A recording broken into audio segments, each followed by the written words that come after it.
Hello, this is Beyond the Frontier. I'm your guest for this evening, today, whatever time you're watching this. I am Antan Karmola, and I'm here with your hosts, Maya and Dodge. Again, brilliant. Thank you very much for that. And this is definitely not take 3. So yeah, I mean, like, technical issues aside, thank you so much for being here, Anton, tonight. It's a pleasure, man. So where were we? Oh yes. So I asked Darsh to ask Anton who he is. Mm-hmm. So I'll do it again. So here I go. Here I go then. So Anton, we haven't had you on the show. Thank you for coming. And now, would you, for the second time, like to explain to us and the viewers, because they possibly couldn't hear you, I certainly know I didn't, how you came about Star Citizen and what you do in relation to its community and that sort of thing. So, I am Antan Karmola. People also know me as Chris. I am the chief organizer of Britizencon, which is the annual UK Star Citizen fan convention, organized by fans for fans. I first came across Star Citizen during the original Kickstarter, round about the final week. And I've been interested ever since, really. Awesome stuff. So refresh my memory. So the final week, does that mean that you were a golden ticket holder, or did you miss that just? No, I think I missed that. Golden tickets, I think, were for people who found it before the start of the Kickstarter. Ah, I see. That's crazy that I know a couple of them, actually. I mean, like, how do they even know? But yeah, that's weird. There were forums. Okay. Yeah. People who were like cult followers of Chris Roberts and freelance and games like that would have known about it from their community circles. Okay. I actually found out about it from Ben Lesnick's old Wing Commander news webpage. Okay. To take it back, I played the original Wing Commander series in the early 90s, and I was a huge fan of that. When that series ended, every so often I would go and do internet hunts to see if there's any clues for a new Wing Commander. And it just so happened that during the last week of the Kickstarter, I was doing one of these hunts. And I came across the Wing Commander news page, and Star Citizen was at the top. Oh wow! And I looked it up, looked at the trailer video with the Bengal carrier, and completely ignoring the name in the titles at the bottom, I just went, "That is the Tiger's Claw." And so I wasn't sure initially whether it was a sort of Wing Commander ripoff or what it was. So I read more into it, and I found that it was Chris Roberts. And I went, oh, so this is a genuine thing then. And then I danced around the house probably continuously for the next 2 hours, and then finally backed just a small package with Aurora initially. Yeah, so that's how that happened. So we won't ask you just how how much you have in Star Citizen at the moment. You started with an Aurora. Yes. I'm not saying how much. I have, at last count, over 50 ships. Ooh. All right. So well over concierge then. Yes. And I actually stopped buying ships for the most part 2 or 3 years ago. Yeah. I think I've bought the odd one or two since. But The in new the 300 first, series convinced me to upgrade one of mine. But otherwise, I have been on a drought for the past 2-3 years as well. yeah, Mm. Just Yeah, because most of my- I feel like I've finished my fleet, and nothing new that comes is really gonna supplement it. I might melt, but yeah. That's fair I mean, enough. I've got most of the ships that I want. There's a couple of really expensive ones that I haven't got, because I set myself a limit on how much I was going to spend on a given ship. Yeah. On any given ship, to sort of not total. not total on any Not given total. ship to try and reduce the temptation to go for the really big ships. And for the most part, I'm quite glad that I've done that, because there's no way I'd be able to get a crew together to crew one of the really big ships. That's fair enough, but at the same time, you can also, get NPC crew and stuff. But what you're saying is no Kraken, right? Correct. So where are you going to hold the first digital Britizencon, and on what ship? That's a good question. I know a couple of people who have Idrises, or Idrai, or however you want to say the plural of Idris. An Elba of it is Idris. It is only Idris. And I could explain why, but this is not that kind of show. So yeah, probably on an Idris. I do also have a Banu merchantman, which might have an area that's large enough. Oh, yeah, the bazaar, yeah, with the overlook. So that's cool. So we have you here because, as people may have guessed from the center of the screen, you are in fact one of the main head honchos of Britizencon. In fact, I believe you you created Britizencon, right? Yes. So, sorry, carry on. So I was gonna say, so what made you want to make a convention? Have you ever organized an event before? No. So this is very much a baptism of fire for me. So it started probably in 2014 thereabouts, and so you'd started getting the interest in the bar citizens and whatnot, and we'd had a couple of citizen cons.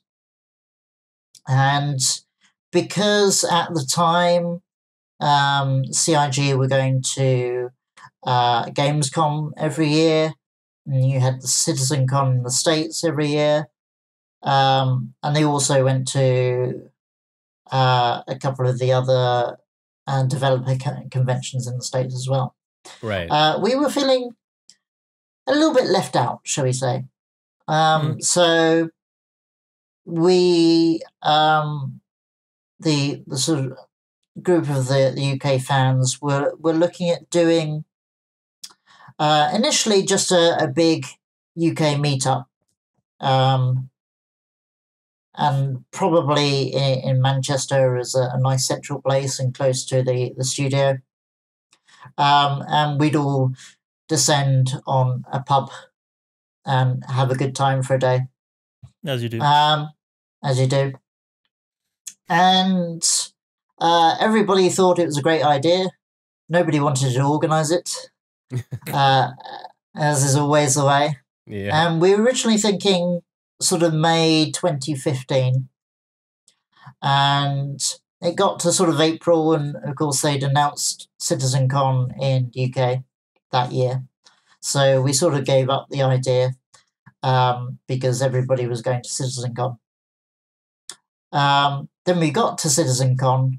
Everybody really enjoyed themselves. It was a really good experience. And so we continued to have discussions about doing something every year. Or particularly the years when Britizencon wasn't in the UK. Right.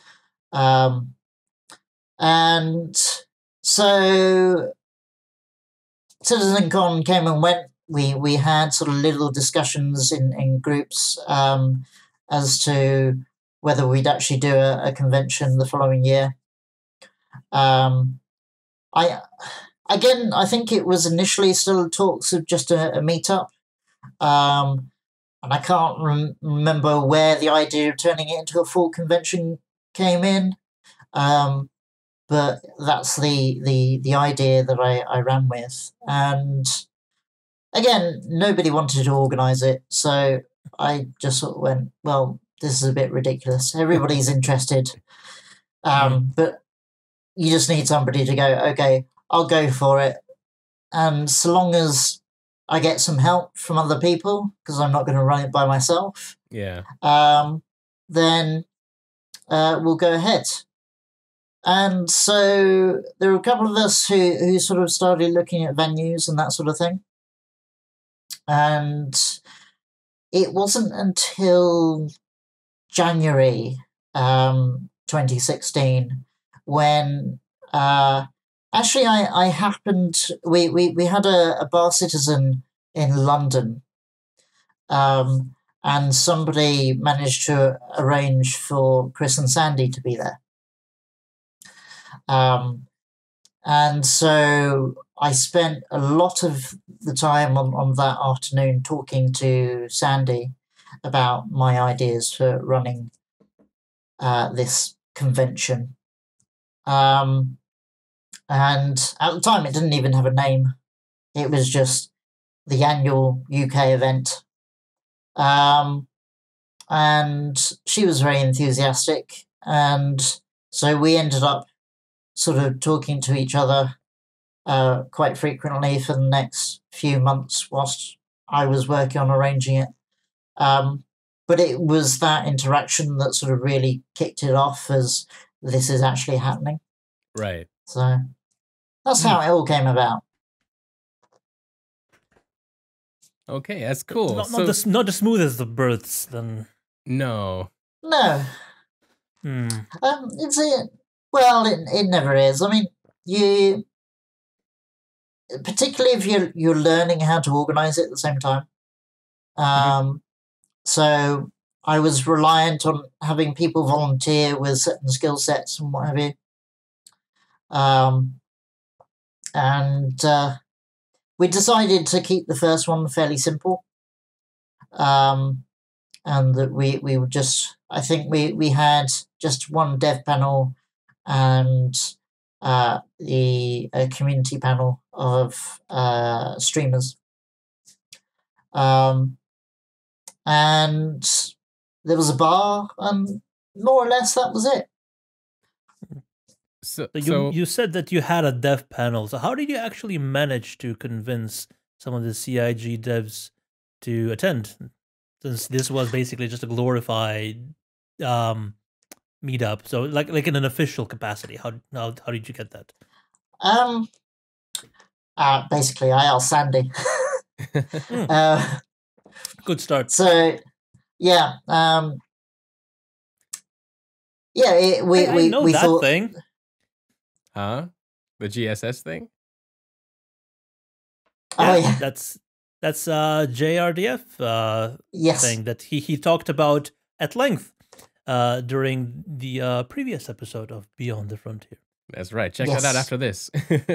Yes, do it after this. Yes. And that as well, I believe, is also the first Star Citizen cosplay as well. I think that's Trip Rodriguez, I believe. I'm not sure what if he still creates Star Citizen content, but I remember him showing up there with the gun, and I was like, oh, okay, this is interesting. But like, so what were the main challenges for you then for creating the first big convention? You know, like what were like the main like obstacles that you had to like overcome and stuff? Because obviously, you know, not everybody can just like up and say, I want to make a convention, and then it happens, you know? Who the heck is that? Yeah. Oh, hello. What? No.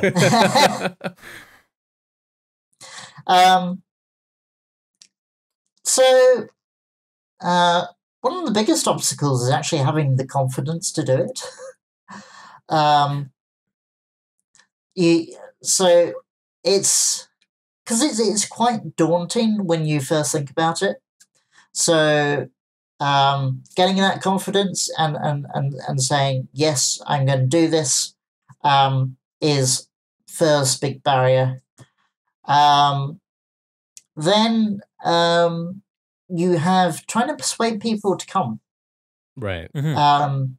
Because, of course, as soon as you start, you have costs. Those costs are covered by people buying tickets. So you're always hoping that enough people buy tickets in order to cover your costs. And you sort of announce it initially, and ticket sales go really slowly. And so that's a sort of source of stress, shall we say. So you then, as soon as you announce the convention, you spend much of your time trying to persuade people to come. So you're focusing on marketing, social media, for my part, keeping the website up to date, which I'm not the best at. But there you go. All these sort of things. And also, as soon as you announce it, you have people asking you questions. So it's trying to assign some time in your day or in your week to go through and answer those questions. If it requires you to do stuff, to actually do that. And you have to bear in mind that all the organisers and the volunteers have full-time jobs at the same time. So it's a lot of work that you trying to fit into your spare time and hopefully trying to have a life at the same time. It's not always easy. Was there any worry that you wouldn't be able to make enough ticket sales for that first one, like to get that momentum going? Yes. Yeah, there was, and yeah, for the first sort of half of the period of the ticket sales, I was quite worried about it, because you're sort of looking at how much you owe for the venue and all the kit versus how much money is in your bank account. Right. And so it's sort of touch and go for the first half. And then we got to the point where I sort of go, right, if we sell no more tickets, it's a loss, but you'll survive. It's not going to cause me to have to sell my house or anything. Right. So...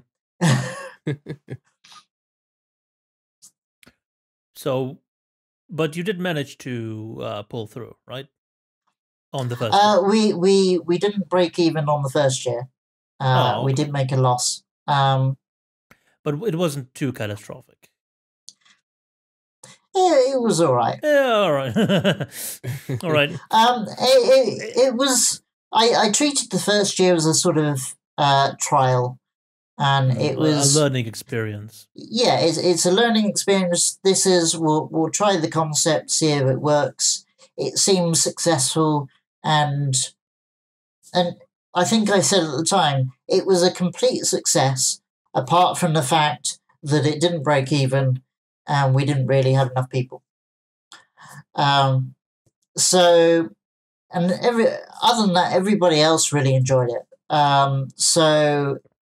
To my mind, it was enough of a success to be worth doing a second time. Right. Was going to be my next question, yes. Yes. So we did do it a second time and a third, and this is now the fourth occasion. Ooh. One can say have they been growing bigger in scope since?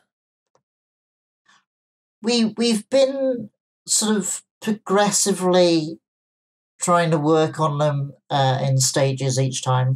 So I take a very long view of it and say, well, let's just assume for a moment that we're doing this for 10, 20 years. We know where we want to be eventually. It would be nice to have a massive weekend-long convention with all sorts of exhibits and trade stands and what have you. But you're not going to get there in the first couple of years. So it's a case of focusing on what are the most important factors to the event, making sure that you get those right or get them good enough that you can then learn from and improve the next year. And then once what you're doing is done well enough that you're happy with it, you then expand on that year on year. So we're taking it in stages, and eventually we'll get a lot larger, I think. It has been growing though. I mean, and we have the likes of JRDF as well, helping as well with you know, sets and exhibits and such. So speaking of which, so I guess in the first Britizencon it was more like, you know, the panels and the people and the bar citizen afterwards, and it's kind of slowly been growing. I think that we had guests last year as well. We had a streamer booth and such. What can we have to expect for this Britizencon this year? So we will have panels again. We're hopefully getting 2 dev panels. That is to be confirmed. We're going to have a JRDF panel. We will have special effect there again this year. Okay. And I'm going to ask them to give a talk. They don't know that yet, but I'm going to ask them. And we have a number of exhibitors as well. Of course, we have our now annual tradition of the dogfighting championship, which is another thing that we've been trying to sort of improve on year. And this year we also have a reasonably sized contingent from the French community. Some of the organisers of Pariverse are coming over, and they're trying to encourage a lot of their folks over as well. And nice. I believe they will be running a live stream in French at the same time. Okay, so like kind of covering the events. Go on, Dart. Yeah, just like I said before, we are of a same mind. I was going to say, like, have a multilingual coverage of the event. That's actually quite cool. That's really yes, cool. We need to encourage the Germans over as well. And in terms of guests, we've announced Brian Chambers, who of course comes every year. The first year was quite a surprise, actually. He essentially sent us a message on Twitter and said, "Hey, do you mind if I come along?" And I sort of went, "Is this a trick question?" Of course you can come along. So he's been a great supporter of ours. And he'll be back this year. And we also have Tim Welch, who's the studio manager for the Wilmslow studio. So he's coming down as well. Oh, cool stuff.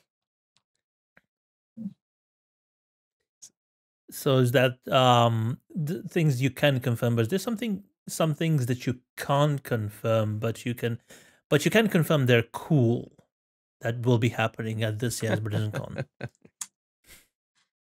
Things that I can't confirm.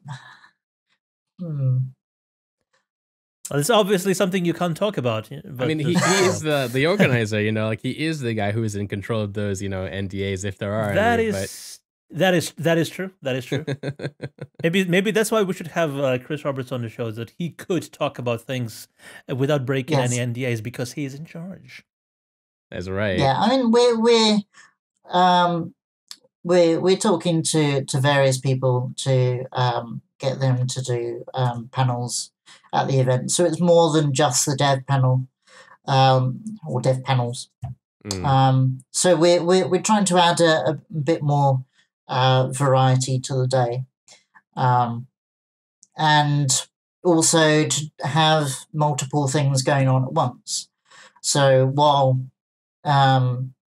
everybody will be in the main hall for the dev panels, almost certainly, not everybody will want to sit there and listen to all the panels. So we'll have the exhibitors in another room, and we'll have the dogfighting championship, which will project to screens around the venue, so that people can watch those. And well, we're hoping to actually live stream the final this year as well. Oh, nice. But not the whole event. Not the entire dogfighting championship. No, I mean the entire Britizencon event with the dev. We'll be live streaming everything in the main main room with the panels. All the technical stuff willing this year, hopefully. And the other thing, of course, is there will be a bar, which I'm sure will excite everybody. So I know that the as venue, there always is at Star Citizen events. Like every Britizencon has had a bar. Every Gamescom event has had a bar. I mean, it only goes to show that they have set a certain bar. Pun intended. That you have to at least follow. So I've noticed that the venue has... That was totally not intended, though. Are you sure? Really? Yes, that was pun intended. I'm dead. I'm dead. So I've noticed that the venue has actually changed for the first time in 3 years for Bar Citizen, right? Yes. So can you tell us... Yes. Bar Citizen, yes, Britizencon, that's the one, yeah. So can you tell us a little bit about this new venue and what makes it better? And then maybe a tiny bit about the exhibits that are coming, because I don't think we've actually touched too much upon that. Okay. So the venue is the Museum of Science and Industry in Manchester. It's part of the Science Museum group. And they have a sort of conference area at the top of that building, which we will be taking over.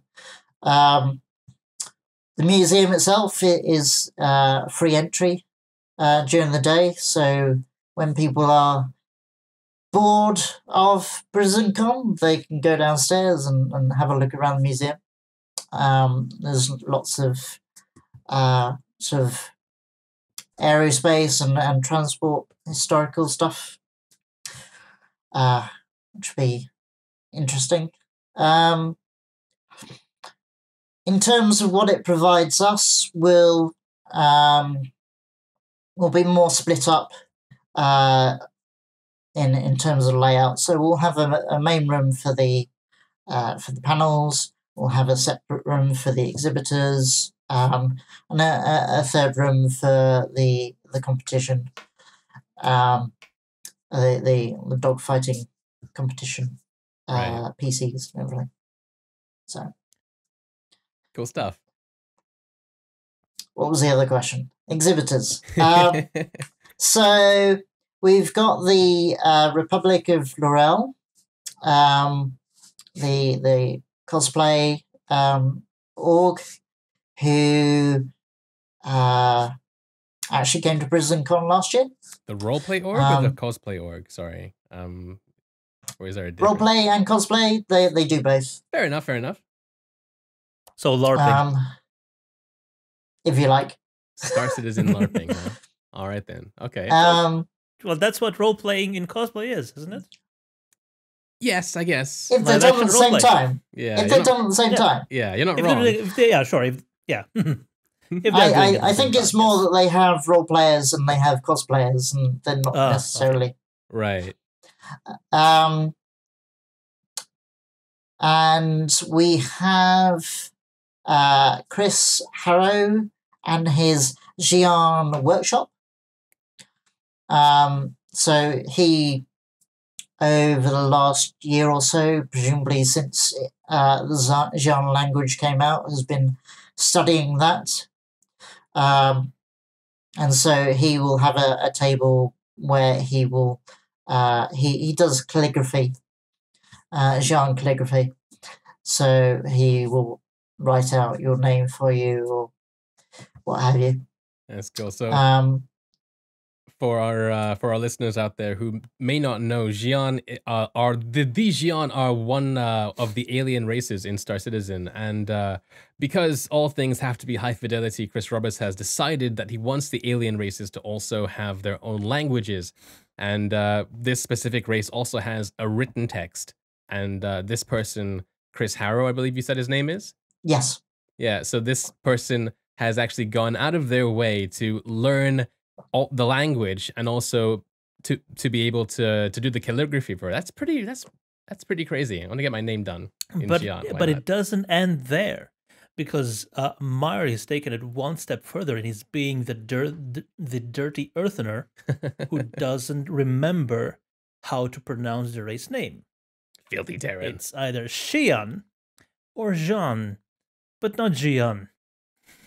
Jean. Okay. All right.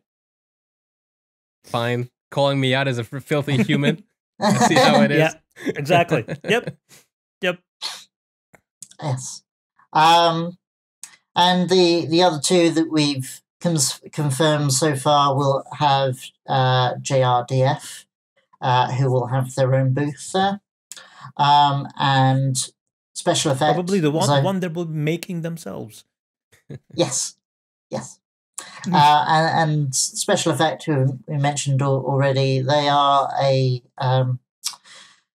disability charity for gamers. So their work focuses on creating custom controllers for disabled gamers, so that they can play games along with everybody else. Right on. I'm sure they will be able to tell you more about it much better than I can, which is why I'm going to try and persuade them to give you a presentation. That would be cool. That would be cool. Stereo! Oh, damn. Yes. But I was gonna say, I've been getting more and more into these, not into it, but like learning about all these accessibility controls and controllers for disabled people, and especially one that's coming out that was made by Microsoft,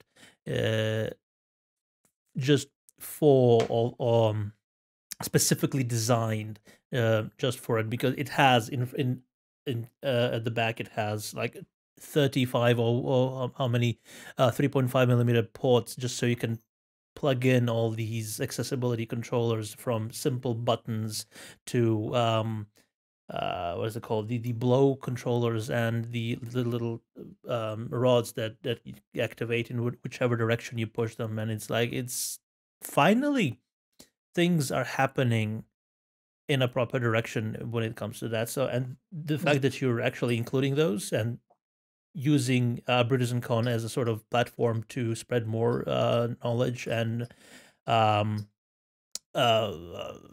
Awareness. about them, is great. Yes, and they're very excited to come along as well, because for them it's a new audience and new people that they can that they can help out, but also new people who can actually spread the word further. Is Fastcard coming? all the way from It's- America. All the way from he's done weirder things. I suppose, fair enough.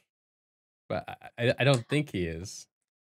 I don't know. No. So I have a question. So for you. So we've seen Britizencon in this past iteration, and we're about to see it in its new present iteration. But for Yes. you as a convention organizer, what would be like, I guess, your ideal fan-made convention for Star Citizen? What would you like to see added to it if you could? Be it the size of the venue or the the exhibits or what you can offer the crowd especially, and like what would be your ideal convention? For us as Britizencon, or just to go to I guess as an event? I guess for you as Britizencon, like as a Okay. convention geared towards Star Citizens, what would be your ideal dream convention? So my ultimate aim would be to have an event that would last the whole weekend. Would probably have, I don't know, a couple of 1,000 attendees over the course of that period. And we would have a number of exhibitors, probably several trade stands as well. And I would like to have the opportunity to be able to show off some of the technology that they're working on. So, for instance, the face scanning rig. That's quite cool. Oh yeah. Or Um, actually have a sort of booth where people could have their faces scanned, not just have the Exactly. technology presented. Right. yeah. And I mean, I personally quite like the sort of behind the scenes stuff. So, and I've sort of dabbled in programming and game design over the years as well. So it interests me on a sort of technological level.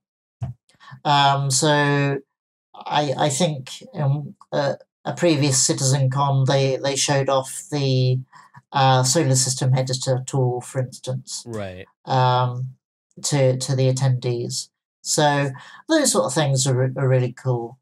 I do like the idea of having everything to be sort of in fiction. So you have a number of sets that are dressed up as different locations. Your bar is the gridlock bar, the G-lock bar rather. Right. Yeah. So that's having everything sort of set in fiction, that sort of thing. That's very cool. Like a little. So that's very similar to how CIG dressed up the CitizenCon venue. That was it added so much more believability and just fun to the entire thing. Like a mini theme Yes. park. Right. Yeah. Yeah. Yeah, exactly. Costs an absolute fortune. Of course. Yeah, like for real. Like with the question I was asking, with my question for you, it was kind of like assuming you could sell enough tickets to actually make it work, etc. Absolutely. And get the sponsors to make it work, etc. Yeah.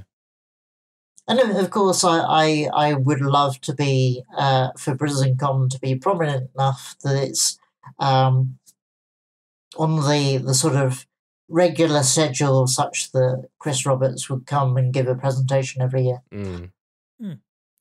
So I was just a thought struck me that with you being in the unique position of knowing all the finances and effort that goes into organizing such an event, you would be one of the few people who actually understood the initial decision for CitizenCon 2018 for the streams to be behind a paywall, just to add a bit of extra money to the pot.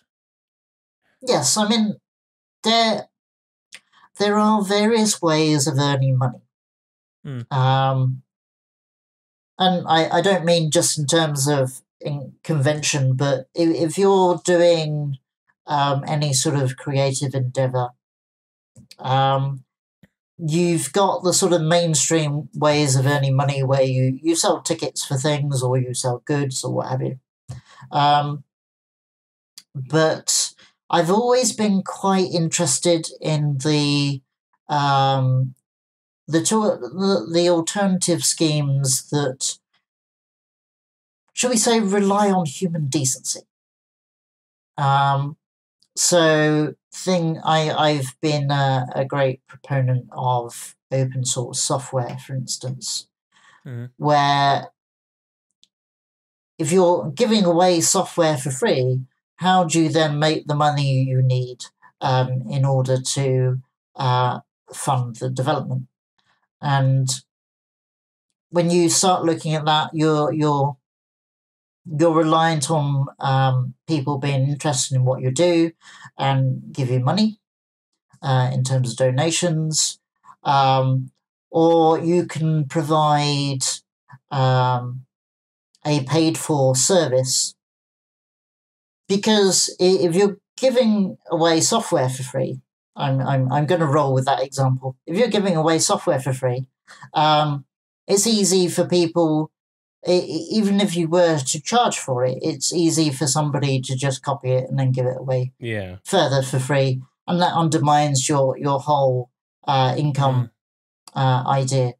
But if you provide a service, then you're providing something unique that people can't then give on further. And this is why in recent years you've had a lot of online businesses come as a service rather than selling products. So a very long-winded answer of saying, yes, I understand the idea with the live stream of going, well, you can provide it as a service behind a paywall. And that's one way of doing it.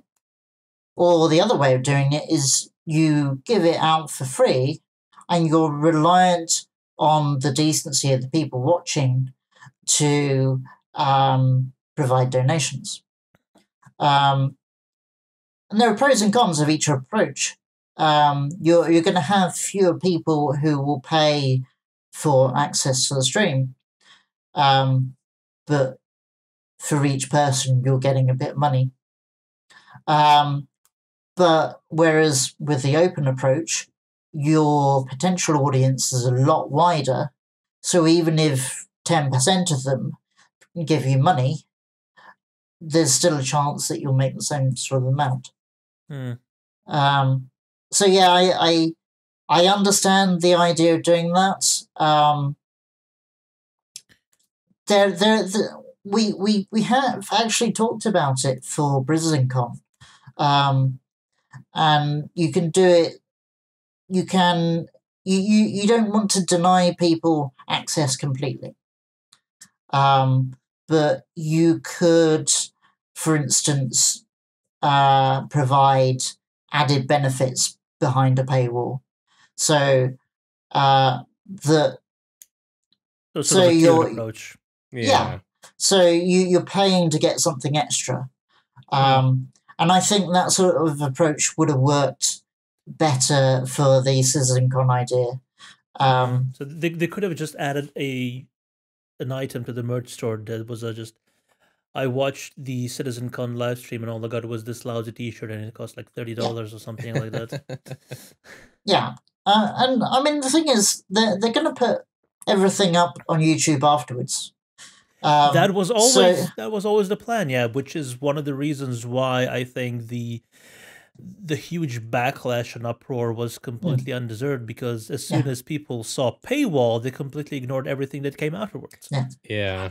I mean, that's the other argument here is that you can understand that idea from a business wanting to put something behind a paywall, but because Star Citizen is fairly unique in that it's crowdfunded, to then deny those backers access to a live stream,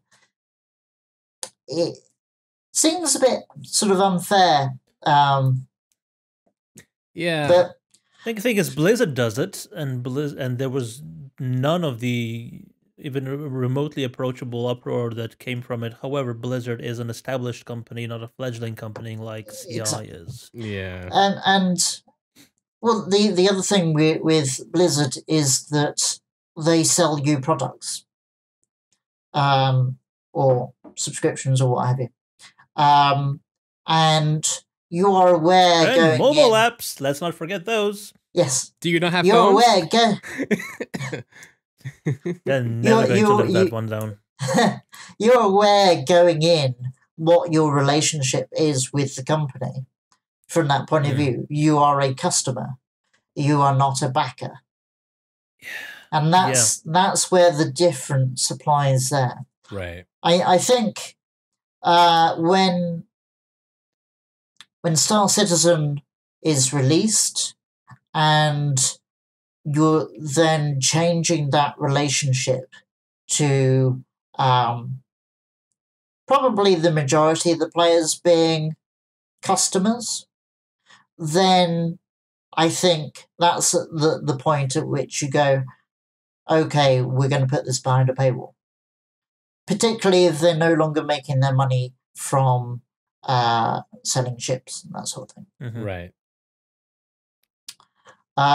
Or, as I said, they could do it whereby, for instance, the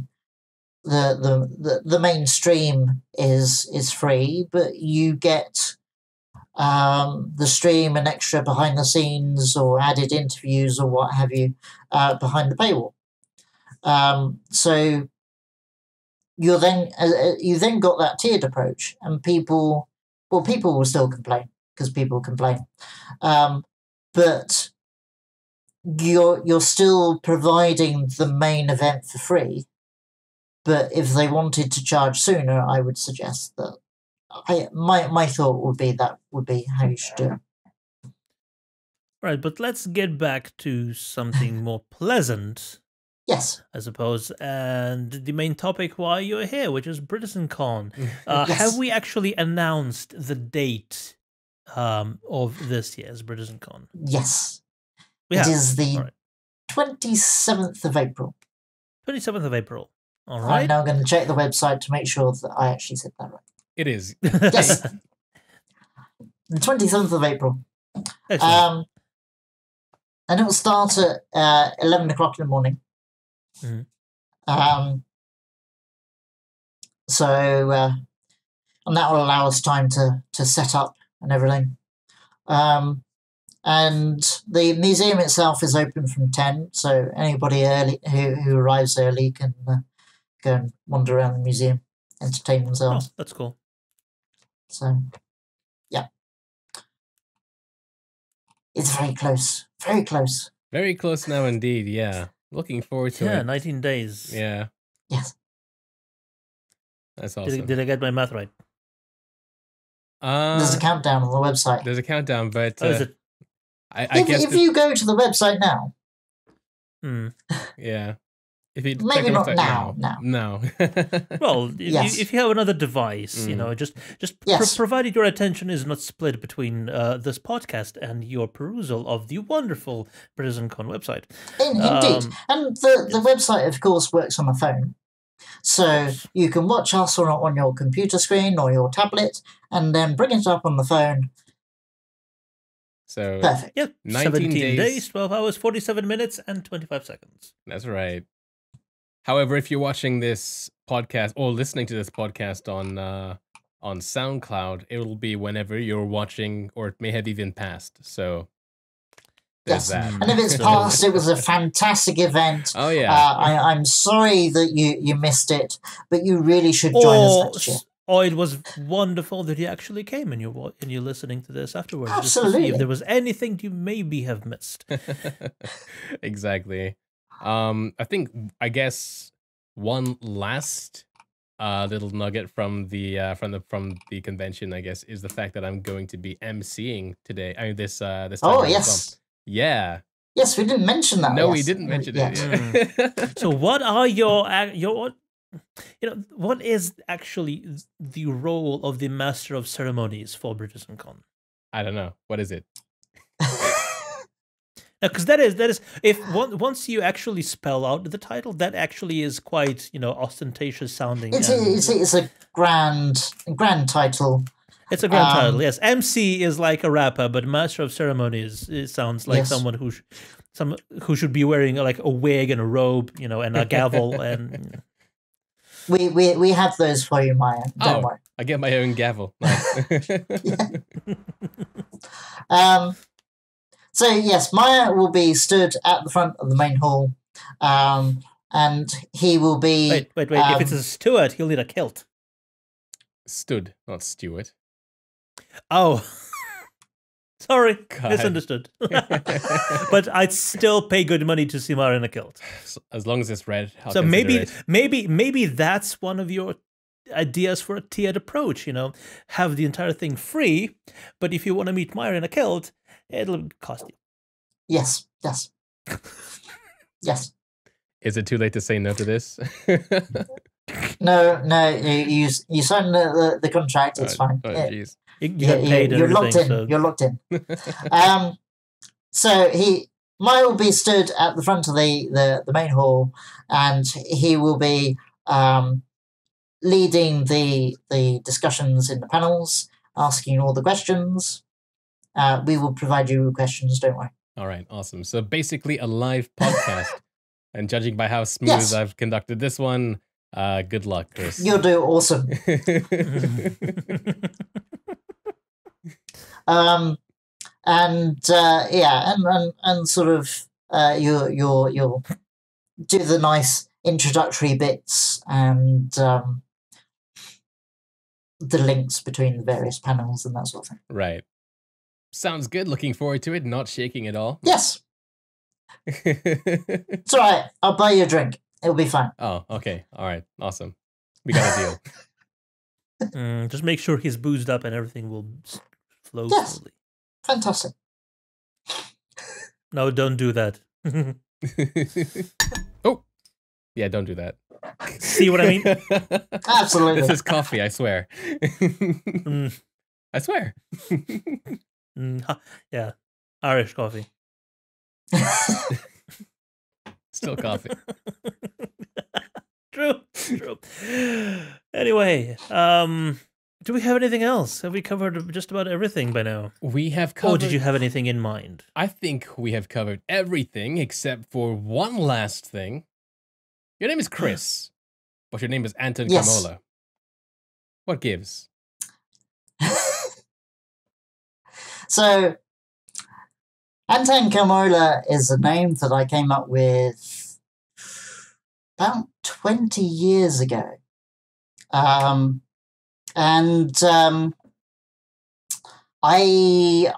joined a community that was forming for the game Star Wars Galaxies. Oh, wow. Okay. Right? A real OG. I can see your stuff behind you as well, yeah. Yes. So I needed a name for a character, sort of persona. Because Star Wars Galaxies allowed you... it was the first MMO that I encountered that allowed you to have both a first name and a surname. And so the combination had to be unique, but you didn't have to have a unique single name. Right. So that allowed a lot more options in terms of what you could come up with. So I knew that I was going to use Antan already. And I encountered that name actually from X-Wing Alliance, if you remember that game. Heard of it. So part of the old sort of X-Wing series.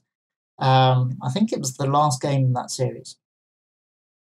And in that game, you play a character called Ace Azabine.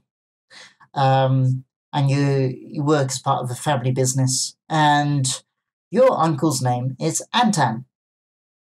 The guy actually turns out to be an Imperial sympathizer who's not a very nice character. But so I didn't really like the character, but I liked the name, so I took the name. So you didn't let that besmirch the name. No. And what I find amusing is that the character in the game is referred to as Uncle Antan. And last year I became an uncle for the first time. So I am now Uncle Antan, which I find absolutely hilarious. And considering you are an Englishman, you are a Imperial sympathizer, are you not? Oh, of course. Of course. Yeah. Yes, because all villains are English. Just according to Hollywood. The way it is. And Karmola was an interesting one. So one of the names that you can come up with, one of the ways you can come up with names is put random words through a translate engine and see what you get at the other end. And if you find something that is interesting, you use that. And if it's a sort of themed word that's appropriate to the character, it sort of adds interest. So I started putting sort of weapons into Translate Engine, which I think was Alta Vista at the time. Oh, right. I was going to say that, does Antan Karmola just mean Uncle Antan in some weird, obscure South Asian accent? How about Antan? So Antan, it follows the theme of Star Wars names, and a lot of names in Star Wars are just common names with an odd spelling. Mm-hmm. So Antan is a variation on Anton. Yeah. Yeah. Wait a second. Uncle Ben in Star Wars, do they spell Ben differently or no? No, Okay. no. I don't think there's enough room for a bit of play there. Yeah, it's one of the rules that they use. Okay. So I think in one of the expanded universe books, there's a guy called Kip, and it's spelled KYP rather than KIP, and that sort of thing. Okay. I can't off the top of my head think of other examples, but it's one of the sort of common themes. And yes, going back to Karmola, so I put it was actually the word spear into Italian. Okay. And it came up with a word which I'm going to, well, I pronounce it Germoglio. Italians pronounce it very differently. Would you like me what to I found? I actually have it on my phone. There you go. Germoglio. Yeah. Germoglio. Okay. Which, if you put that word into Google Translate these days, apparently it actually means a flower bud rather than spear. But yeah, then of course, that's the joys germinating of, and everything. So yeah, so that's the joys of translation engines back then. Yeah. So clearly that word is not Karmola, but it was a word that had the shape, a nice shape to it. And I knew that I wanted the name to start with a K, just because I'd seen a bunch of other names starting with okay sort of in the community at the time, and it seemed to have the right sort of sound that I wanted. Yeah, sure. Carionator. Yeah. And then silly dart. And then after that point, you just sort of start fiddling with the letters in the name. Eventually, I got Karmola. So that's how that came about. All right. So actually, a bit of effort went into it. It's not just my first name sounds a bit boring. What if I make it cool? Oh wait, Terminator. I would just watch Terminator. What about Darinator? Yeah, that works.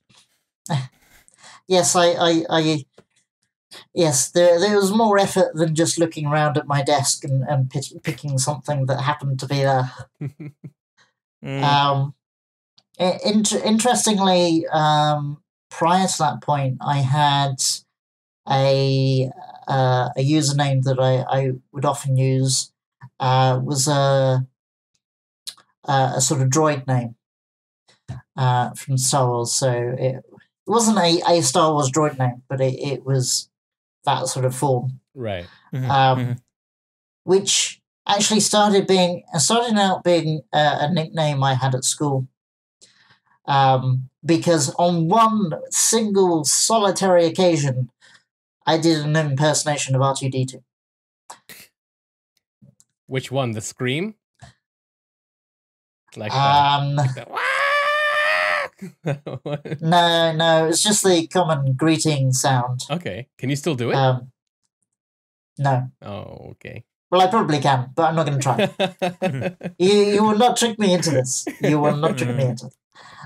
You have to whistle, and I've learned from personal experience that whistling on command is probably one of the hardest things you can do.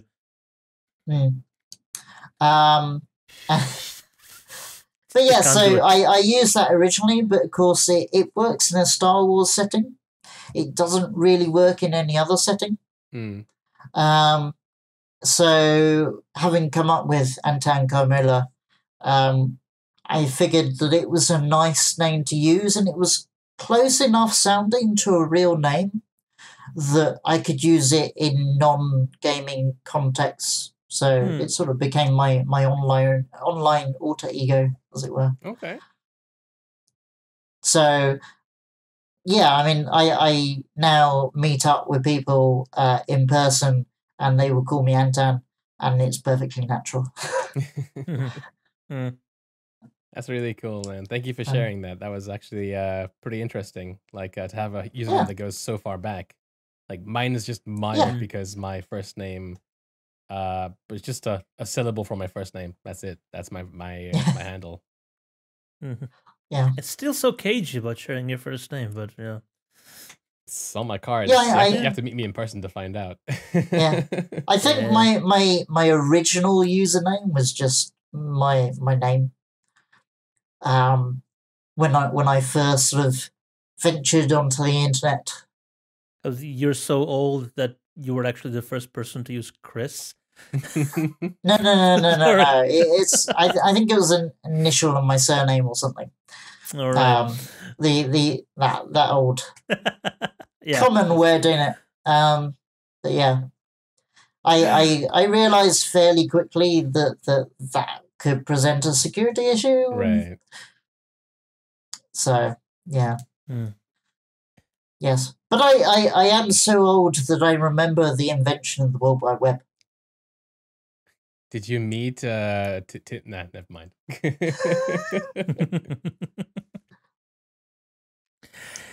Anyway, I think it's about time to wrap this show up.